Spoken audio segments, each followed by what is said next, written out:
The race is on. On March 5th, Kentucky will have a Republican caucus to decide who gets Kentucky's 46 delegates.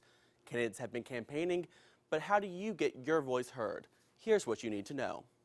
Well, I think it's going to be a real exciting day for Kentucky voters. That day is Saturday, March 5th, the day of the first Kentucky Republican caucus, a full 2.5 months before the Democrats vote on Tuesday, May 17th.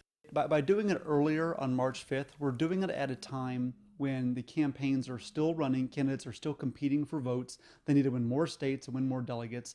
And therefore, we're seeing a more competitive environment for the nomination in Kentucky than we usually do. This caucus will be different from a regular Kentucky election, but it isn't like Iowa either. You still cast your vote on a secret ballot instead of voting with your body. Well, the main difference in Fayette County, we only have 4 locations. In a regular election, we have, I believe it's 293. And we do allow electioneering. They can have tables with candidate information on them. For now, this is a one-time change, but voters have mixed feelings. A lot of people that I've talked to are very excited about it.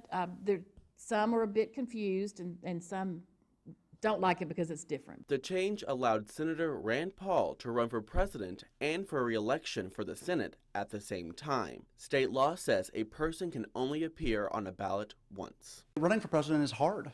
And he took his vision for limited government and fiscal responsibility and liberty all around the nation. Kentucky's really fortunate that we have 2 U.S. senators, both of whom have national influence and appeal. Iowa didn't go as well as he had hoped. He's ended his campaign for president and is focusing on his work in the Senate and running for re-election for Senate. But we still have this opportunity to be relevant in the presidential race in a way that Kentucky is not used to having.